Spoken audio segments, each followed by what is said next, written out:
Sois loué à jamais, sois proclamé dans le siècle des siècles. Ton nom est merveilleux, ton nom est le plus connu, ton nom est le nom puissant. Le nom, la Bible dit, lorsqu'on cite ton nom, tous genoux fléchissent. Et la Bible dit à ton sujet, quiconque invoquera le nom du Seigneur, oh, il sera sauvé. Merci parce que ce moment, nous allons encore écouter, parler de ton nom. Je prie que tu sauves une vie, que tu transformes un cœur au nom saint suprême de Jésus. Que la gloire et la louange te reviennent au nom saint puissant de Jésus.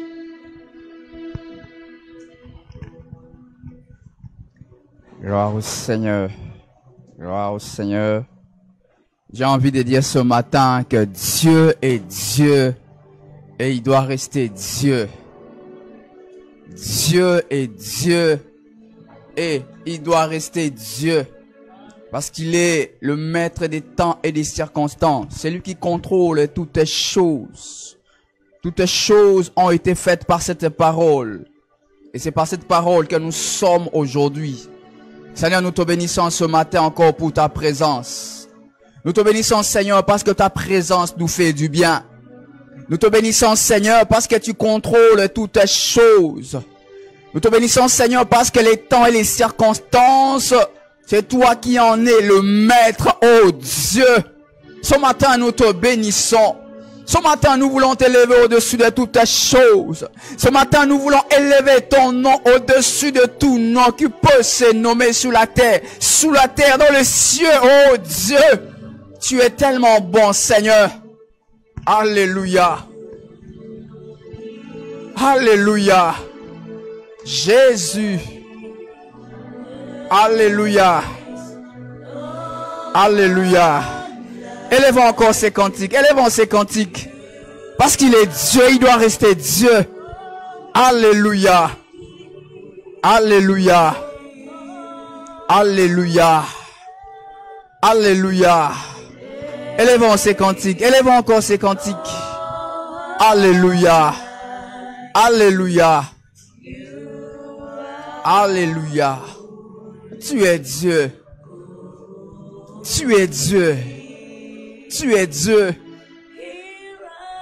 Tu es Dieu.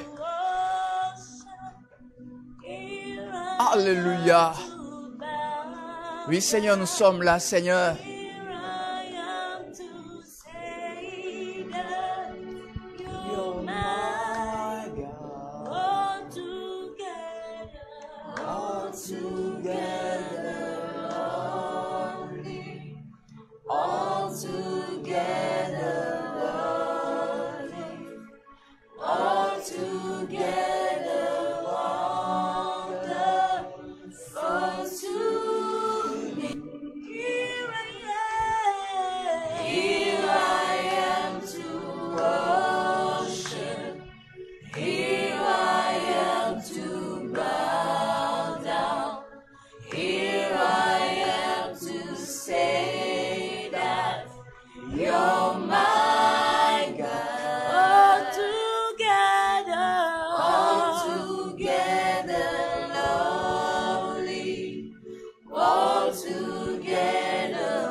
Je viens pour te parce que tu es Dieu.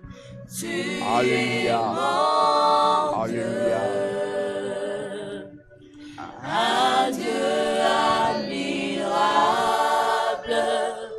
parfait, tellement digne, tu es tellement merveilleux. Oui, Seigneur, nous te bénissons ce matin parce que tu es parfaitement digne. Tu es merveilleux pour nous. Viens, Seigneur, fais-nous du bien par ta parole. Viens nous parler au Saint-Esprit. Dans le nom de Jésus. Dans le nom de Jésus. Dans le nom de Jésus. Nous acclamons le nom du Seigneur parce qu'il est Dieu et il doit rester Dieu. Alléluia. Alléluia. Gloire à toi, Seigneur. Alléluia. Bien-aimés dans le Seigneur, ce matin, nous sommes dans la joie parce que le Seigneur est vivant. Alléluia. Je crois que quelqu'un allait dire Amen. Parce que le Seigneur est vivant, nous sommes dans la joie d'être là. La pluie, c'est une bonne chose. La Bible dit que lorsque la parole de Dieu, c'est comme la pluie. Lorsqu'elle descend, c'est pour arroser. Vous savez, il y a des plantes, à moins que je n'oublie. Les mamans qui vendent des pondous, elles sont contentes de cette pluie. Je crois que même après cette pluie, les prix des pondous va baisser, n'est-ce pas? Parce qu'il y aura l'abondance des pondous. Alléluia. Gloire au Seigneur. Nous bénissons le Seigneur pour ce matin, combien merveilleux. Et nous bénissons le Seigneur pour ta présence. Malgré cette pluie, tu as bravé la pluie pour venir rencontrer ton Seigneur. La Bible dit que ceux qui sont venus vers le Seigneur ne sont jamais rentrés tels qu'ils sont venus. Je crois que quelqu'un allait dire Amen. Mais comment les gens ne disent pas Amen aujourd'hui? Alléluia. Gloire au Seigneur. Nous lisons dans la parole de Dieu, nous sommes dans Cantique des Cantiques. Cantique des Cantiques. Chapitre 2, nous allons prendre un seul verset, le verset 15. Cantique des Cantiques, chapitre 2, le verset 15. Cantique des Cantiques, chapitre 2, le verset 15. Si nous avons trouvé, je lis au nom de Jésus. Prenez-nous les renards, le petit renard qui ravage les vignes, car nos vignes sont en fleurs. Il y a une version qui dit, saisissez pour nous le renard, les petits renards qui ravagent les vignes. Amen.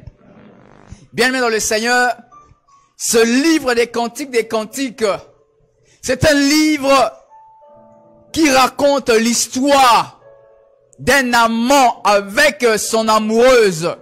C'est l'histoire du roi Salomon avec la Sulamite. Le roi Salomon est en train de raconter, de présenter son amour envers la Sulamite.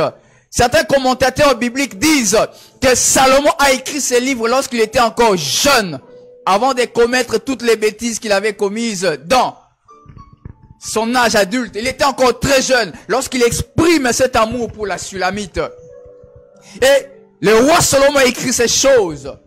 Et dans le contexte de ce livre, les petits renards dont on parle ici, ce sont les petits problèmes qui peuvent gangréner les relations amoureuses. Vous savez, on nous a raconté une histoire vraie. Il y a un couple qui s'est marié. Après une semaine de mariage, l'homme avait demandé le divorce. Une semaine de mariage. Pourquoi? À cause de la lampe. L'homme dit que non, depuis qu'il a grandi, il dort toujours avec la lumière. Et la femme dit non, moi, pendant toute ma vie, je dormais toujours avec la lampe éteinte. La première nuit, non, bon, moi, l'homme est allé allumer, non, la femme est allée éteindre, ainsi de suite. Premier problème, la première nuit des noces, les problèmes ont commencé. Et l'homme a dit, non, moi, son aligné sous terre, je dois demander le divorce. La lampe, allumée ou éteinte. Un petit renard qui a failli amener au divorce. Bien-aimés dans le Seigneur, si nous allons plus loin, ces petits renards dont parle ce livre peuvent symboliser aussi le péché. Quand on a organisé Sulamite Day, je me rappelle, il y a une question. Je ne sais pas si c'était un frère, ça doit être un frère, sûrement un frère. Il avait demandé au docteur Jean Cesse Docteur, si on est fiancé, est-ce que même des petits flirts, ça peut pas passer? Le docteur, j'en sais, je crois, si à moi que je n'oublie, il était catégorique ces jours-là, à moi que je n'oublie. Pourquoi? Ce sont des petits renards qui peuvent faire des grands ravages. Alléluia. Bienvenue dans le Seigneur. Mais aujourd'hui, nous voulons aller un peu plus loin dans un contexte général de la Bible. Pour approfondir encore les renards. Nous venons de voir que le renard dans les contextes de ces livres représente ces petits problèmes qui représentent rien du tout, qui peuvent paralyser tout un mariage, qui peuvent brusquement arrêter des fiançailles, qui peuvent créer des problèmes dans une amitié. Vous savez, il y a quelques années, au Japon, il y a un petit moucheron. Vous savez, le moucheron, c'est un petit insecte qui est entré dans les circuits intégrés du système des métros au Japon. Et ça avait paralysé tous les systèmes ferroviaires. Un petit moucheron. Un petit renard. Alléluia. Mais bien aimé dans le Seigneur, ce matin, nous voulons aller plus loin. Nous avons dit que le petit renard, ça peut représenter les petits problèmes qui peuvent déranger une relation amoureuse, un mariage. Le petit renard, ça peut être ce petit péché qui est une néglige. Vous savez, il y a des gens qui disent, oh non, un petit mensonge, qu'est-ce que ça peut faire? Un petit mensonge. Généralement, les hommes ont l'habitude de dire, non, la femme, il faut toujours la tromper un petit peu avec des petits mensonges. Ce sont des petits renards. Alléluia. Mais bien aimé dans le Seigneur, ce matin, nous voulons aller un peu plus loin pour comprendre c'est quoi le renard dont nous voulons parler dans notre message d'aujourd'hui. Vous savez, les renards dans la Bible, le renard biologiquement en Israël, il y avait deux espèces de renards. Et il y avait un renard qui était gros et un autre qui était un peu tout petit. Et en Israël, ce renard, généralement, sortait pendant la nuit pour faire des ravages. Et généralement, le renard est solitaire.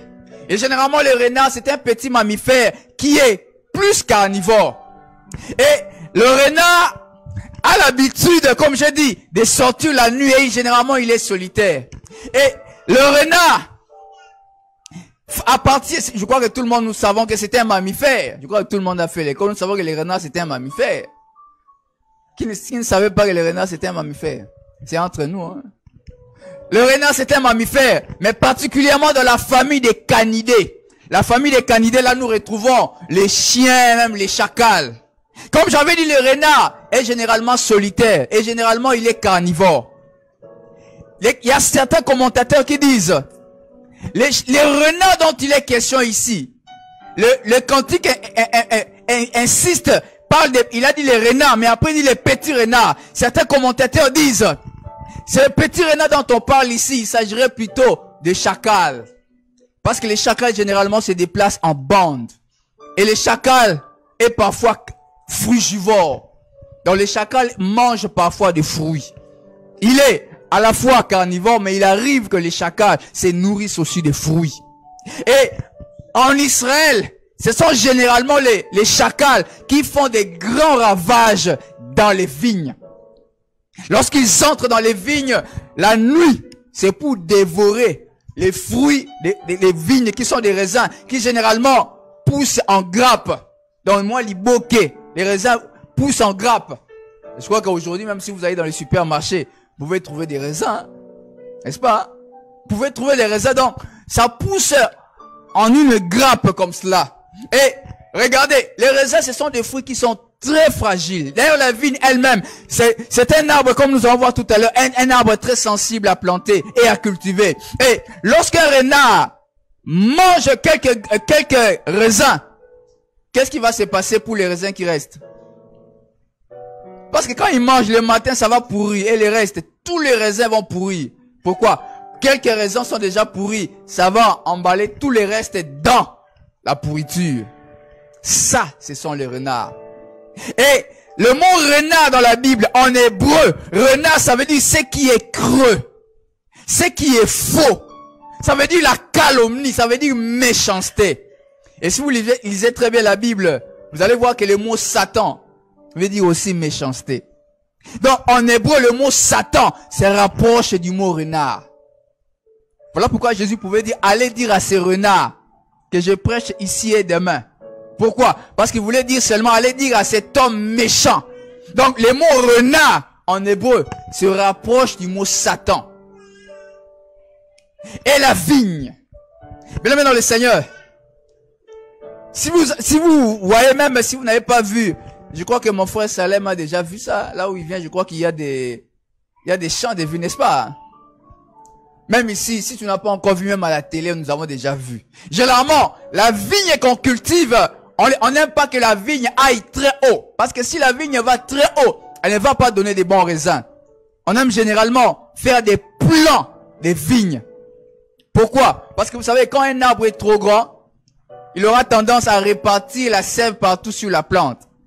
Mais on veut que la vigne soit courte pour que le peu de sève qu'il y a se concentre quelque part, pour que nous puissions avoir des vins qui sont un vin qui est meilleur.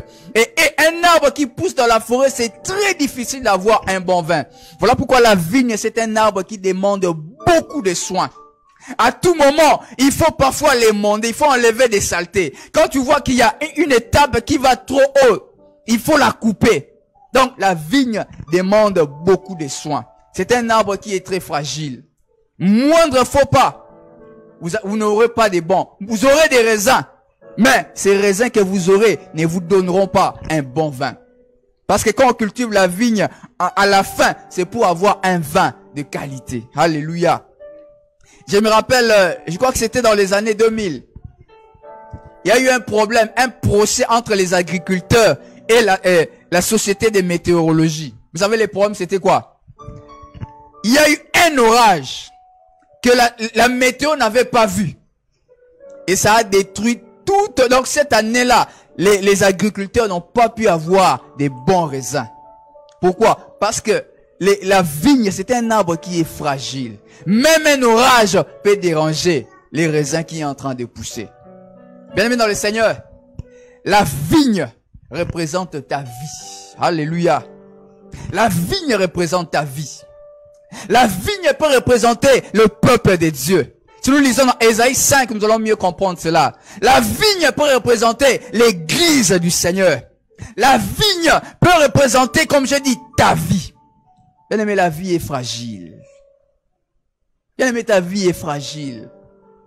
Ta vie est fragile. Et le renard dont nous voulons parler ce matin, nous avons dit que le renard, ça peut être le petit péché qui est une église dans ta vie qui peut faire des grands ravages. Le renard, ça peut être ces petits problèmes que tu négliges dans ton couple qui peuvent créer des grands ravages. Mais le renard dont nous voulons parler ce matin, ce sont les blessures intérieures. Alléluia.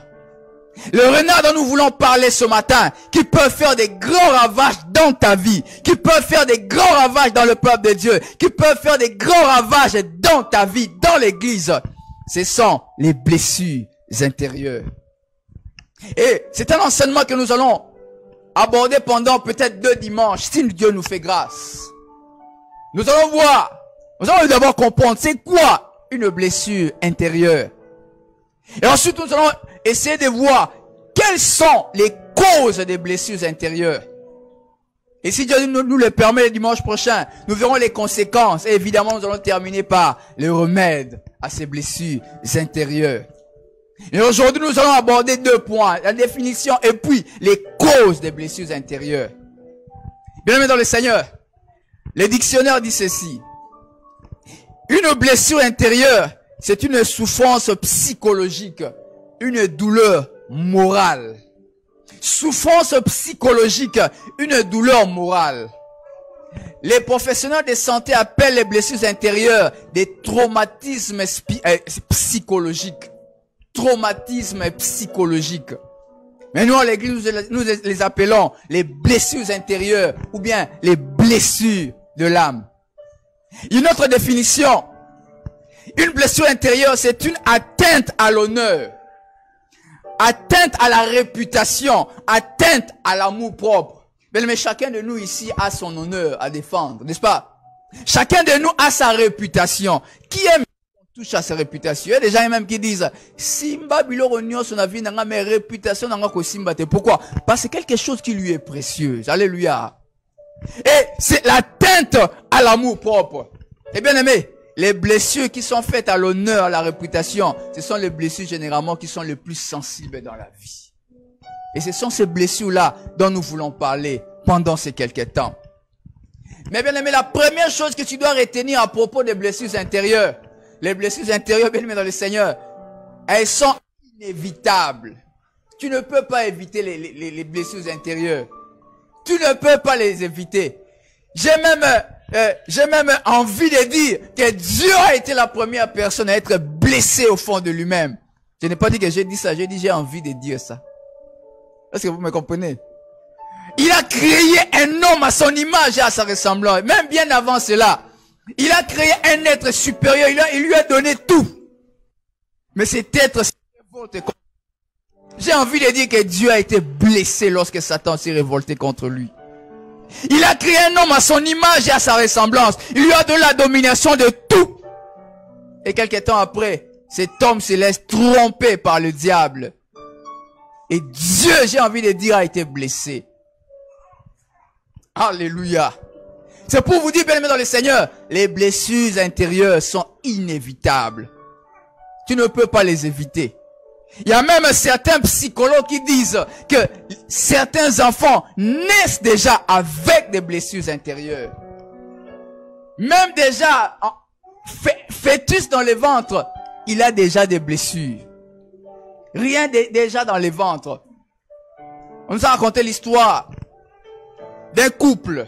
Ce sont des gens qui sont mariés depuis très longtemps. La femme était enceinte. Vous savez, les problèmes de grossesse, c'est toujours les hommes qui ont des problèmes. Lorsqu'il entend les mots grossesse, ça cause toujours des problèmes. Ils avaient déjà beaucoup d'enfants. Et la femme vient dire à son mari, ah, j'ai l'impression que... Tu as l'impression quoi? L'homme a commencé, elle a déjà compris, il a commencé à se fâcher. Qu'est-ce qu'il se passe? Oh non, je suis enceinte. Non, en tout cas, cette grossesse, moi, je n'en veux pas. Moi, je n'en veux pas. Et finalement, c'était dispute sur dispute, dispute sur dispute. La femme a résisté. L'enfant est né. Vous savez, c'est quand cet enfant est né, il ne voulait pas sentir son père. Il ne voulait pas sentir son père. Et l'enfant est né avec le visage en V. Vous connaissez les visages en V? L'enfant est né avec le visage en V. Pourquoi? Parce que l'enfant a été blessé depuis le sein de sa mère. C'est pour vous dire, bien aimé dans le Seigneur, les blessures intérieures, on ne peut pas les éviter. Vous savez, aujourd'hui, c'est comme si les ministères, Pasteur Salem, le ministère, comme Soukali, le ministère, mais il faut, comme va pasteur, bien aimé. J'ai envie de dire que s'il y a un endroit au monde, une profession dans le monde, susceptible d'avoir plus de blessures, c'est dans le ministère. Alléluia. Vous croyez que cette pluie, quand elle a, cette pluie sur les docteurs, j'en sais, c'est content. Vous croyez qu'il est content? Est-ce que vous comprenez? Bien aimé dans le Seigneur, c'est pour te dire que les blessures intérieures sont inévitables. Les problèmes, comment est-ce que tu gères ces blessures-là? J'ai dit tout à l'heure que j'avais envie de dire que Dieu a été blessé. Mais est-ce que Dieu a été affecté par son être d'être Dieu? C'est pour ça au début j'ai dit que Dieu est Dieu, il doit rester Dieu. Est-ce que Dieu, malgré que j'avais envie de dire qu'il était blessé, mais est-ce que cette blessure, entre guillemets, a changé ce qu'il était Dieu? Non, il est resté Dieu. Les blessures intérieures sont inévitables, mais c'est la façon dont tu les gères qui pose un problème. Alléluia. Bien aimé, les blessures intérieures, il y en a plusieurs sortes. Mais on peut les classifier en deux grandes catégories, deux grands types. Il y a des blessures involontaires et il y a des blessures intentionnelles. Mais avant d'y arriver, la Bible nous parle des deux blessures. La première blessure, c'est dans Proverbe 27, verset 26. La Bible dit que les blessures d'un ami prouvent sa fidélité. Ça veut dire que ça, c'est une blessure qui est avantageuse pour nous, n'est-ce pas? Donc, les blessures d'un ami, c'est comme quelqu'un qui a un abcès sur la peau. Et l'ennemi, qu'est-ce qu'il va faire? L'ennemi va prendre un petit linge, il va commencer à caresser l'abcès. Ça, c'est l'ennemi. Mais un ami va trouer cet abcès pour te guérir. Ça, ce sont des blessures bénéfique. Bien aimé, moi je suis content et j'ai des amis qui me blessent parfois. Il y a des gens qui me regardent. Je dis que je suis content. Pourquoi? Parce que ce sont ces blessures qui me permettent d'éliminer des aspects, des abcès dans ma vie. Les blessures d'un ami prouvent sa fidélité. Bien aimé, si tu n'as pas d'amis qui te blessent, c'est que tu n'as pas d'amis. Non, Pasteur Salem, namoni lelo, likambo lobaki on est, Isaac bien te faut changer. Bien aimé, si tu n'as pas d'amis comme ça, c'est que tu n'en as pas. Est-ce que vous me comprenez? Si pendant toute votre amitié, aucun de tes amis ne te blesse, c'est que tu n'as pas d'amis. Les amis doivent blesser. Les bons amis blessent pour nous guérir de certains abcès, de certains problèmes qui rongent nos vies. Bien aimé, la deuxième personne à blesser, c'est lui d'ailleurs, c'est un spécialiste. C'est Dieu lui-même.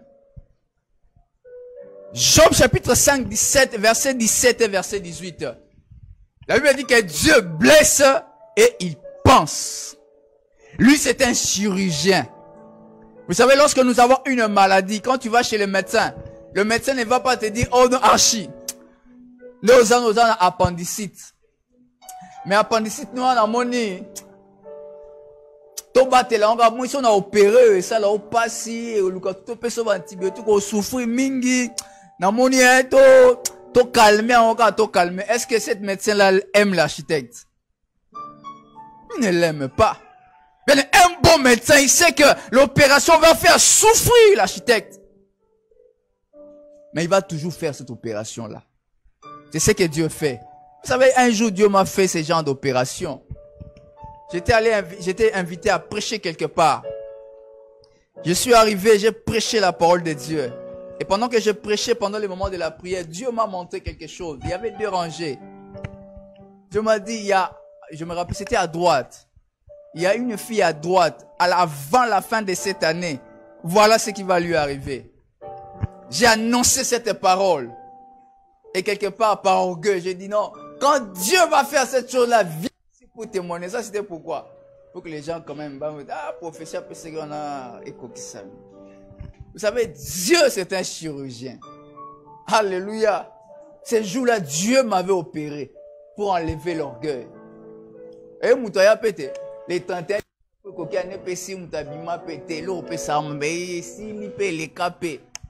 je me rappelle, je suis à Bumba. 6 ans après, une sœur m'appelle sur WhatsApp. Elle m'a même pas appelé, elle m'a écrit un message sur WhatsApp. Un long message. Voilà mon frère, j'avais un problème. J'étais à l'hôpital. J'étais en train d'accoucher, les placentas étaient à l'intérieur. Je ne savais pas qu'est-ce que je pouvais faire. J'ai dit à Dieu, c'est toi qui avais donné cette parole de connaissance pour que je puisse avoir ce travail-là. Agis maintenant. C'est toi qui avais agi ce jour-là, agis. Et puis juste après, paf, les placentas est sorti. C'était pour me dire quoi? La personne dont tu avais parlé ces jours-là, c'était moi. Mais la réalisation de cette parole était tellement grave. Ça m'avait fait peur. Pourquoi? Parce que, si je ne me trompe pas, c'était au mois d'août que cette parole a été annoncée. Elle a dit, les 31 décembre de cette année, dans les après-midi, elle a reçu un appel pour commencer le travail la semaine qui allait suivre.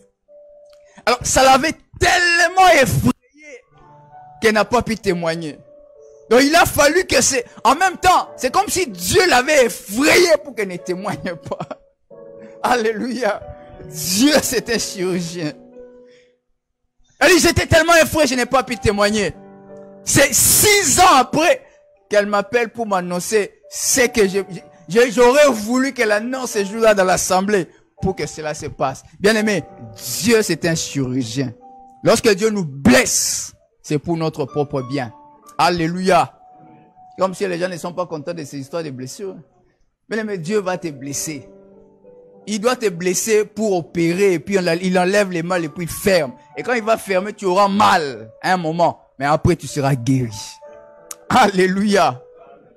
Bien aimé, deux grands types de blessures intérieures. Comme j'avais dit, les blessures involontaires, il y a des blessures intentionnelles. Les blessures involontaires sont des blessures qui ne dépendent pas de nous, qui ne dépendent pas d'un homme, qui viennent comme cela, comme nous allons voir par la suite. Alléluia. Et il y a des blessures intentionnelles. Ça veut dire qu'il y a une personne qui vient, il vient t'insulter pour que tu sois blessé. Donc, il y a des blessures qui sont involontaires, qui ne dépendent pas de nous, qui ne dépendent pas d'un homme, mais qui ne dépendent même pas de nous. Et des blessures intentionnelles. Ça veut dire que la personne te fait du mal pour que tu puisses avoir vraiment mal. Et cela va nous amener à voir les causes des blessures intérieures. Les causes des blessures intérieures. Causes des blessures intérieures. La première cause des blessures intérieures, c'est le rejet ou l'abandon. Le rejet ou l'abandon. Le rejet ou l'abandon. Nous avons l'exemple biblique, c'est l'exemple de Joseph. Joseph est né dans une famille de 12 enfants. Avec la fille, ça fait 13. Mais il était haï par ses frères à cause de sa position dans le cœur de son père. Et Joseph a été rejeté, abandonné, vendu en Égypte. Vous croyez que lorsque ses frères sont venus en Égypte, pourquoi Joseph avait pleuré? Lorsque Joseph avait vu ses frères pour la première fois, après tous ces temps, pourquoi Joseph avait pleuré? Parce qu'il s'est rappelé des blessures qu'il avait au fond de son cœur. Pourquoi? Parce qu'il a été rejeté. Alléluia. Je vous ai raconté l'histoire de cet enfant qui était déjà dans les ventres de sa mère, rejeté par son propre père. Je ne veux pas de cet enfant.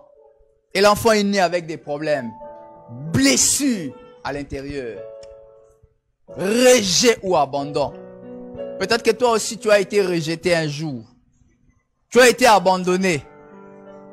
Sache que bien aimé dans le Seigneur, quelque part tu as des blessures dans ton cœur. Et le Seigneur a donné cet enseignement parce qu'il veut guérir toute sa vie. C'est pour cela, si vous lisez très bien ces chapitres-là, vous allez voir, à la fin, elle supplie Amnon. Non, tu as déjà commis un méfait en Israël. Démole le fils que ma main pour que je reste ta femme. Pourquoi? Parce qu'elle savait qu'après cet acte, si Amnon ne la prend pas en mariage, c'est fini pour elle. Double blessure. La première blessure d'avoir été violée et la deuxième blessure, elle voyait comment son avenir était devenu sombre. Bien-aimés dans le Seigneur, il y a des gens qui ont été blessés dans leur âme à cause d'un viol. Bien-aimés dans le Seigneur, si tu es ici, le Seigneur est capable de te guérir. Alléluia.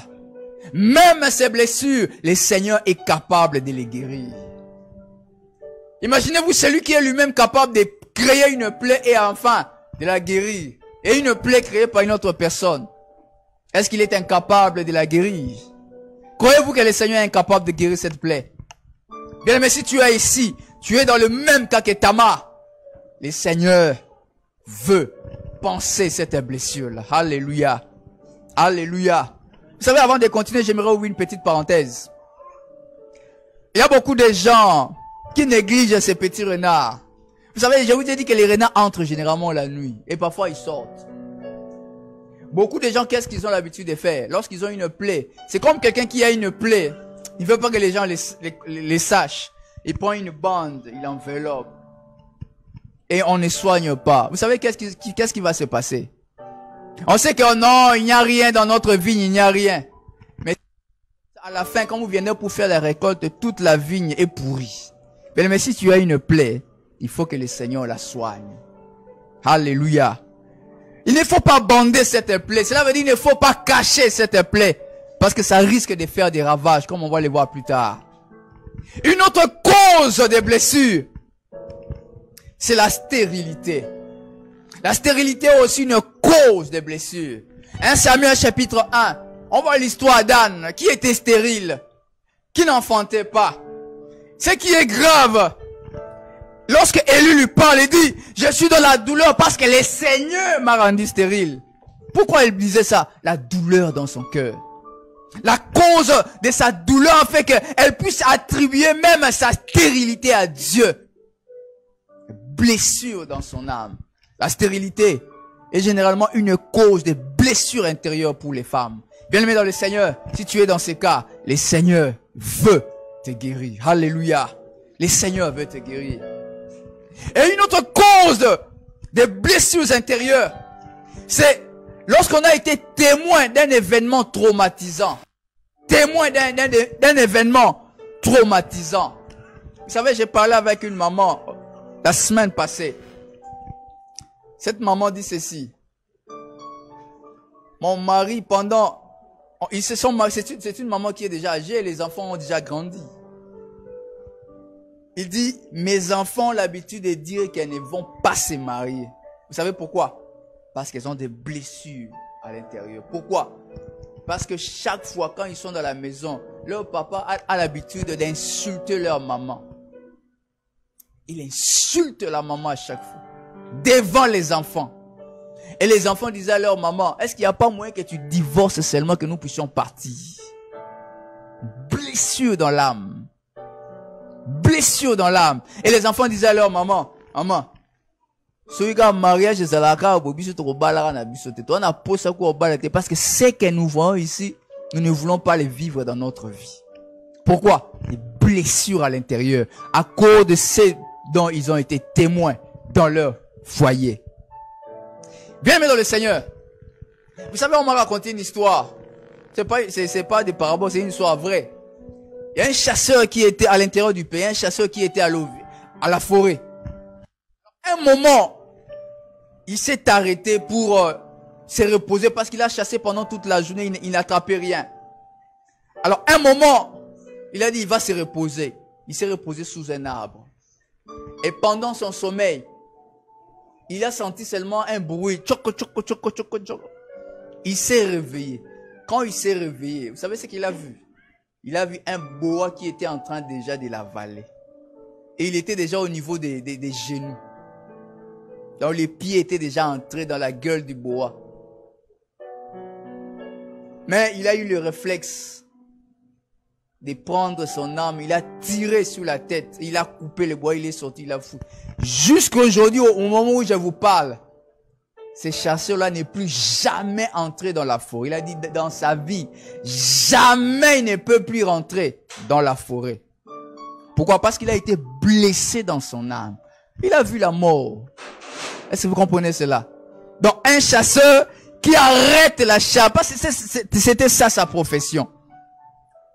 Blessé dans son âme, pourquoi? Il a été témoin d'un événement traumatisant. Mais je ne sais pas quel événement dont tu as été témoin dans ta vie. Mais Dieu est capable de te faire oublier cet événement. Si tu étais ce chasseur-là, Dieu est capable de t'enlever cette peur pour que tu rentres à la chasse. Là, je parle seulement en parabole. Alléluia. Mais une autre cause de blessures intérieures, c'est les divorces. Vous savez, on a l'habitude de croire que lorsqu'il y a divorce, c'est la femme qui est plus victime. Bien aimé, même l'homme est victime. Les divorces, bien aimé dans le Seigneur, si tu es marié, tu es là, les divorces, ce n'est pas une bonne chose. Alléluia. Bien aimé, les divorces n'est pas une bonne chose. Que tu sois une femme, mais que tu sois un homme, les divorces, ce n'est pas une bonne chose. Les divorces laissent toujours des blessures dans l'âme.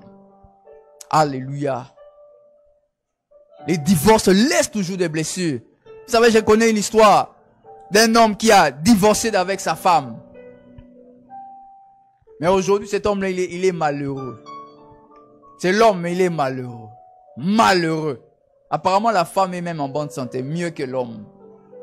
Mais c'est l'homme qui a dit, non, non, non, moi je ne veux plus de ces mariages.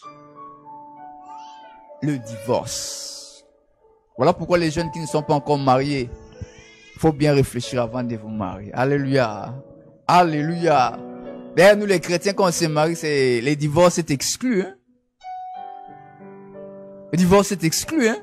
N'est-ce pas? On ne va répondre. On ne va répondre. Alléluia. Bien, mais une autre cause des blessures intérieures, c'est la perte d'une position sociale. La perte d'une position sociale. Bien aimé, Dieu annonce à Saül par la bouche du prophète Samuel. Voilà, parce que tu as désobéi aux ordres de l'Éternel. tu ne seras plus roi. Je te retire la royauté, je la donne à une autre personne. Le roi Saül a été blessé à l'intérieur de lui-même. Voilà pourquoi même un esprit méchant a commencé à le tourmenter. Pourquoi? Parce qu'il était blessé à l'intérieur de lui-même. Imaginez-vous, vous étiez... Je connais l'histoire. Je connais l'histoire d'un homme qui était un simple agent quelque part. C'est seulement dans notre pays, c'est un simple agent. Alors, pouf! Il devait les ministres de son propre chef. Je crois que vous connaissez l'histoire, c'est dans le pays ici. Il connaît les ministres, il devait les ministres de son propre chef et son chef a été blessé à l'intérieur de lui-même. Pourquoi? Parce que le chef a perdu sa position sociale. Je ne sais pas quelle position tu occupais, quelle position tu as perdu dans ta vie, mais le Seigneur est capable de te guérir aussi de cette plaie-là. Alléluia. Une autre cause de blessures intérieures, ce sont les déceptions. Il sort avec sa fiancée, non, et subitement, paf, au lieu de marier la soeur, il va prendre l'ami de la fille. Blessures intérieures. Alléluia. La trahison. David est roi. Tout d'un coup, Absalom, son fils, s'élève contre lui. Absalom veut devenir roi à la place de son père. Ce qui est encore plus grave, les conseillers amis de David se retournent contre David. Il devient les conseillers d'Absalom. Si vous lisez 2 Samuel chapitre 15 verset 30, David est blessé dans son âme. Il était en train de fuir contre son propre fils. Blessé à l'intérieur de lui-même. Bien aimé, peut-être que tu as connu la trahison dans ta vie. Le Seigneur, pendant ce moment d'enseignement, veut aussi te guérir. Une autre cause des blessures intérieures, ce sont des besoins qui ne sont pas satisfaits. Besoins non satisfaits. Et cela cause beaucoup de problèmes parfois dans les couples. L'homme ou bien la femme n'est pas satisfait. C'est cause des blessures intérieures. Mais même ces blessures, Dieu est capable de les guérir. Et pour finir, parce que nous n'avons pas beaucoup de temps, bien aimé dans le Seigneur, une autre cause de blessures intérieures, c'est l'exposition à long terme, par exemple, à la pauvreté. Quand quelqu'un est exposé pendant longtemps à la pauvreté, ça crée des blessures intérieures. Alléluia. Vous savez, la pauvreté, ce n'est pas une bonne chose. Voilà pourquoi, je me rappelle, on était en train de passer quelque part avec mon ami, je me disais, parce que la pauvreté crée des blessures intérieures. Tu voulais avoir un pain, mais tu ne peux pas avoir un pain. Ça crée des blessures. Tu vois les autres posséder ce que tu ne peux pas posséder. Même les minimums, ça crée des blessures. Bien aimé, même ces blessures, Dieu veut les traiter. Alléluia. Et l'exposition aussi, pendant longtemps aux humiliations. J'ai parlé, comme je disais tout à l'heure, avec une maman. Cette maman me disait, chaque jour, son mari ne fait que l'humilier et l'humilier. Et j'étais en train de prêcher quelque part, il y a 2 semaines quelque part. J'avais prêché un peu sur ces choses, mais dans un autre angle. Et quand la maman parlait, vous sentez qu'il y avait des blessures à l'intérieur d'elle. Pourquoi? Parce que chaque jour, elle était soumise à des humiliations de la part de son mari. Bien aimé dans le Seigneur, j'avais dit tout à l'heure que les blessures intérieures, on ne peut pas les éviter. Parce que Jésus lui-même, Ésaïe chapitre 53, a été blessé. Blessé et physiquement et psychologiquement. Mais si vous regardez la fin du chapitre 53, les blessures de Jésus ne l'ont pas amené à faire n'importe quoi. Mais les blessures de Jésus l'ont amené à ton salut. Alléluia. J'aimerais que nous puissions fermer les yeux un moment pour prier le Seigneur. Aujourd'hui, bien aimés dans le Seigneur, nous avons donné juste c'est quoi les blessures intérieures. Nous avons dit que les blessures intérieures, ce sont ces renards qui ravagent. Les renards, ce sont des petits animaux insignifiants. Mais ils font des grands ravages. Ils peuvent perdre la récolte de toute une année. Et les blessures intérieures font de même. Toute une destinée peut être détruite à cause de ces blessures. Aujourd'hui, nous en avons vu la cause. Et ce matin, j'aimerais que tu puisses prier le Seigneur. Ce matin, j'aimerais que tu pries le Seigneur. Prie que le Seigneur te révèle les blessures de ton cœur. Peut-être que ce sont des blessures dont tu n'as pas conscience. Bien-aimé, ces blessures peuvent s'infecter et peuvent te conduire à des grands dégâts dans ta vie. Le Seigneur veut te guérir ce matin. Ce matin, j'aimerais que tu pries le Seigneur qui te révèle les blessures qu'il y a dans ton cœur. Les chanteurs vont nous balancer une chanson pendant que nous sommes en train de prier par rapport à cela.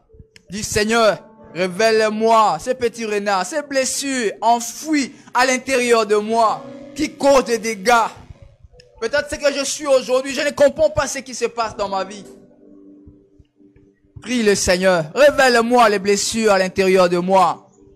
Révèle-moi ces blessures, parce que je veux en être guéri. Prie le Seigneur, bien-aimé. Prie le Seigneur. Alléluia. Nous te disons merci Seigneur pour cette parole ce matin.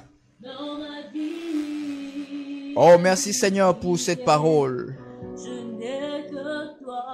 Merci Seigneur, oh Dieu, parce que tu ne parles pas en vain. Si tu as mis cette parole, tu as mis ce message dans le cœur de ton serviteur, parce que tu sais ce qui se passe dans le cœur de tes enfants. Tu connais la réalité de tes enfants. Oh Dieu, nous voulons être guéris Seigneur. Mais nous ne pouvons pas être guéris si nous ne connaissons pas le mal qui nous ronge. Révèle-nous, Seigneur, les blessures au plus profond de nous. Oh Dieu, nous avons besoin de toi, Saint-Esprit. Alléluia. Alléluia. Jésus. Alléluia. Seigneur, je n'ai que toi. Je n'ai que toi, oh Dieu. Alléluia. Oh, c'est toi l'ami fidèle. Tu ne trahis jamais. Tu ne trahis jamais. Tu ne déçois jamais. Tu ne déçois jamais. Alléluia.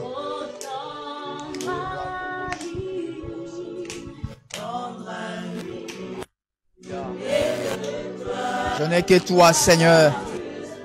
Je n'ai que toi, ô Saint-Esprit. Je n'ai que toi, ô Saint-Esprit. Ô Saint-Esprit de Dieu. Alléluia. Alléluia. Oh Dieu. Oh Dieu. Alléluia. Alléluia. Mokili oyo ekomelanga mbino kobwakanga ite yaya nazalaka se otikanga ite yaya ekomelanga kobwakanga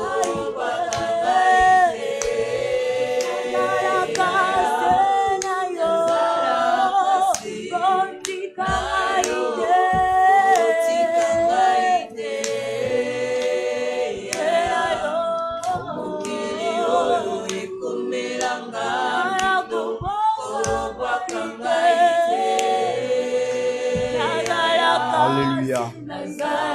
Jésus. Jésus.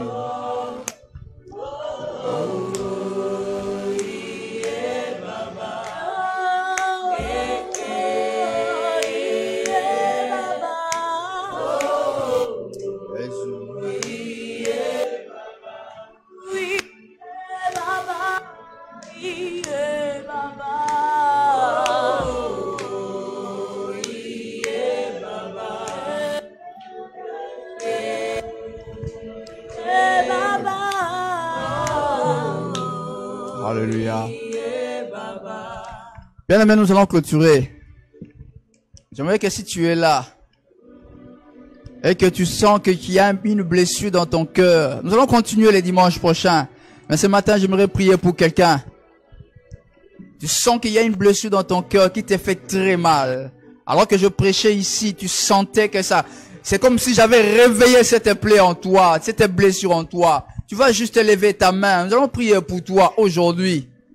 C'est un travail que nous commençons aujourd'hui, que nous allons continuer par la suite. Mais j'aimerais te donner un calme ce matin. Si tu es là, tu lèves juste ta main là où tu es. Nous allons prier pour toi. Tu as une plaie à l'intérieur de toi. Même si tu es dans les couloirs, tu lèves juste ta main. Nous allons faire une petite prière pour toi, te donner un calmant. Parce que le Seigneur est là, en train d'agir, en train de faire quelque chose dans le cœur. Seigneur, je prie pour les bien-aimés qui ont levé leurs mains. C'est toi, ô Saint-Esprit, les consolateurs. Seigneur, tu as dit à Job, c'est toi qui crée une plaie et que c'est toi qui la penses. Je prie pour cette sœur, pour ce frère qui a levé sa main. Je prie, Seigneur, que tu commences les traitements dans sa vie. Que tu commences, Seigneur, l'œuvre réparatrice dans sa vie, dans son cœur. Que tu commences cette œuvre, oh Dieu, et que tu l'amènes jusqu'à l'achèvement. Merci pour cette parole que tu viens de nous donner ce matin. Merci, Seigneur, parce que nous croyons que dans la suite des temps, tu vas encore nous faire du bien. Nous croyons que, Seigneur, à la fin de ce message, oh Dieu, que la vie de quelqu'un sera transformée. La destinée de quelqu'un sera transformée. Pourquoi? Parce que tu vas guérir les blessures à l'intérieur de nos âmes. Merci pour cette parole que tu viens de nous dire ce matin. Et merci, Seigneur, pour ceux qui l'ont écouté. Merci, Saint-Esprit, parce que tu as commencé cette œuvre et tu l'amèneras jusqu'à l'achèvement. Que ton nom soit béni, que ton nom soit loué, que ton nom soit glorifié. Dans le nom de Jésus. Dans le nom de Jésus.